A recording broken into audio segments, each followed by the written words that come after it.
کہ یہ ہمارے جمہور کا قول ہے کہ رسول پاک صلی اللہ علیہ وآلہ وسلم اس دنیا سے گئے ہیں، کسی کی امامت پہ انہوں نے نص نہیں کیا، ٹھیک ہے نا؟ ملاحظہ فرمائیے، یہ کتاب ہے صحیح مسلم.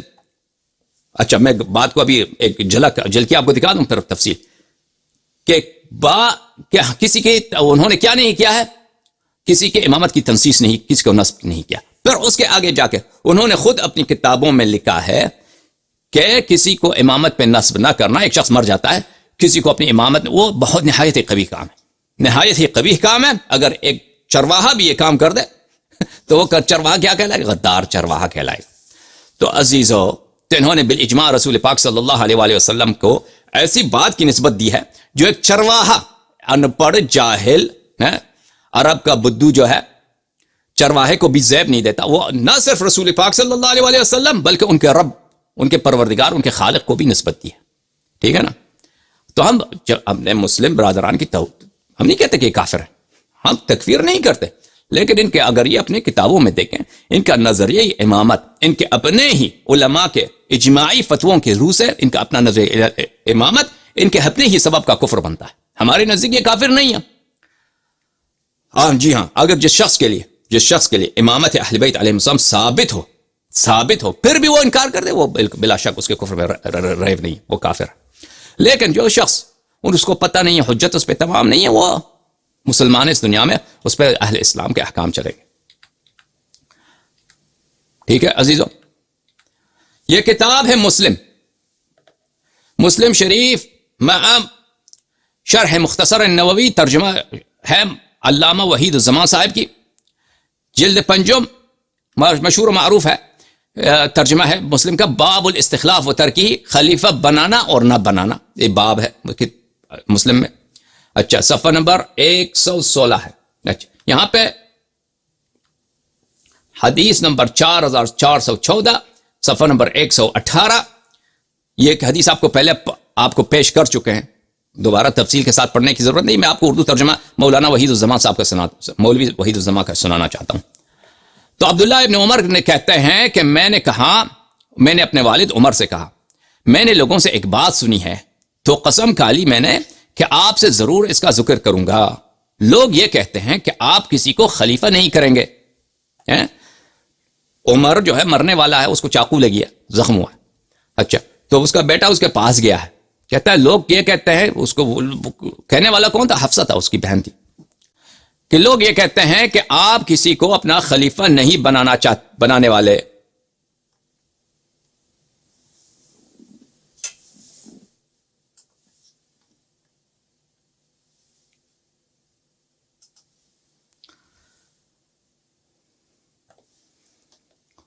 اور اگر آپ کا کوئی چرانے والا ہو، اونٹوں کا یا بکریوں کا، پھر وہ آپ کے پاس چلا آوے ان اونٹوں یا بکریوں کو چھوڑ کر، تو آپ یہ سمجھیں گے کہ وہ جانور برباد ہو گئے.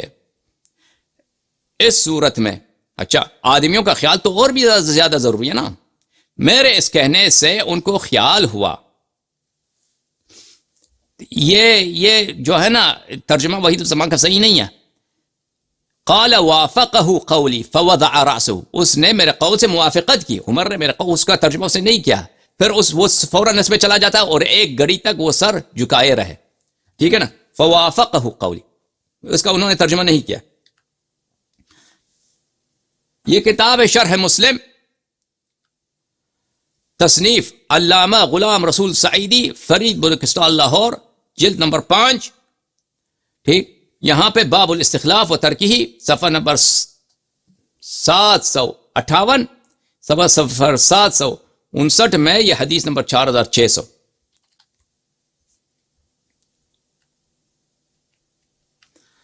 پھر میں نے ان سے کہا، میں نے لوگوں سے یہ ایک بات سنی تھی اور وہ سن کر میں نے قسم کھائی کہ میں آپ سے اس کو ضرور بیان کروں گا. لوگ یہ کہتے ہیں کہ آپ کسی کو خلیفہ نہیں بنائیں گے، اور بات یہ ہے کہ اگر آپ کے اونٹوں یا بکریوں کا کوئی چرواہا ہو اور وہ ان اونٹوں یا بکریوں کو چھوڑ کر آپ کے پاس چلا آئے، تو آپ یہی کہیں گے کہ اس نے اونٹوں یا بکریوں کو ضائع کر دیا ہے، یعنی غدار چرواہا.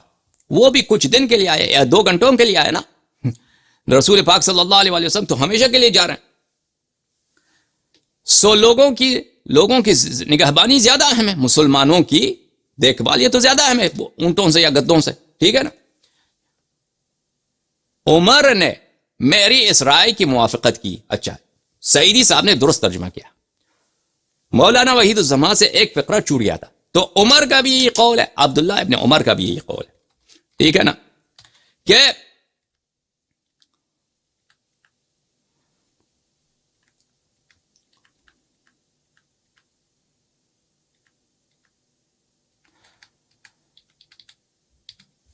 تنسیس نہ کرنا یہ نہایت ہی قبیح کام ہے، یہ تنقیص، یہ اس میں بڑا قبح ہے. اور اسی کو یہ نسبت دیتے ہیں کس سے؟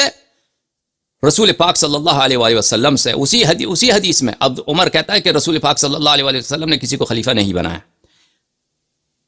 عزیزو، یہ ملاحظہ فرمائیے، کتاب ہے صحیح مسلم بشرح النووی، مجلد نمبر 6، چاپ دار الفکر، الجزء الثانی عشر. یہاں پر وہی روایت ہے. بلی زعموا انك غير مستخلف وانه لو كان لك راعي ابل او راعي غنم ثم جاءك، وہی بات. اچھا، اس کے ذیل میں جناب نووی فرماتے ہیں وفي هذا الحديث دلیل، اس حدیث میں دلیل ہے ان النبي صلی اللہ علیہ وآلہ وسلم لم ينص على خلیفة وهو اجماع اہل السنة وغيرهم. اجماع، ان کا ہمارا اجماع ہے. اس حدیث میں دلیل ہے کہ رسول پاک صلی اللہ علیہ وآلہ وسلم نے کسی کو خلیفہ نہیں بنایا. کیونکہ اس میں عمر یہ کہتا ہے نا، عبداللہ ابن عمر کے کہنے کے بعد عبداللہ ابن عمر نے جب اپنے والد سے کہا کہ اگر آپ کے پاس ایک چرواہا ہو، وہ گدوں کو چھوڑ کے واپس آ جائے آپ کے پاس، تو آپ کہیں گے یہ غدار چرواہا ہے، تو آپ کسی کو اپنا خلیفہ بنا کر جائیے. تو عمر نے اس کے جواب میں کیا کہا؟ عمر نے کہا کہ فوافقہ قولی، اس نے میرے بات سے موافقت کی.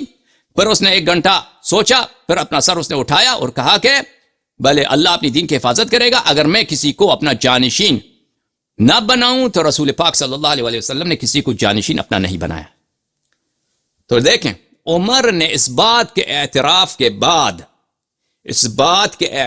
کے بعد کہ کوئی بھی شخص اپنی رعایا کی دیکھ بھال کے لیے، چاہے وہ گھرانے کا سرپرست ہو، چاہے وہ کچھ بکریوں کا، گدوں کا، جانوروں کا سرپرست ہو، ایک چرواہا ہو، چاہے وہ معاشرے کا سرپرست ہو، ان کو ویسے ہی ان کا امور متفرق چھوڑ کے چلا جائے تو وہ غدار آدمی ہے.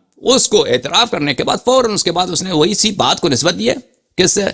رسول پاک صلی اللہ علیہ وآلہ وسلم سے، اور اسی طریقے سے اللہ سے بھی نسبت دی ہے. تو اسی کے ذیل میں کیونکہ عمر نے کہا ہے تو وہ کہتے ہیں کہ اس حدیث میں دلیل ہے کہ رسول پاک صلی اللہ علیہ وآلہ وسلم نے کسی پہ نص نہیں کیا ہے، اور یہ اجماع اہل سنہ ہے. کون فرماتے ہیں یہ جناب نووی فرماتے ہیں. اچھا، اب یہ بات بڑی لمبی ہے کہ بھائی ان کے علماء نے اپنے کتب میں بہت زیادہ تصریح کیا کہ عمر کو عائشہ نے بھی اس کو پیغام بھیجا اس کے مرتے وقت، عمر کے مرتے وقت، کہ تو اپنے ایک بعد کسی کو اتمن خلیفہ بنانا، کیونکہ ان کو اگر نہ بنایا تو یہ لوگوں پہ ظلم ہے. اس نے بھی کہا، عائشہ نے بھی عمر سے کہا. اچھا،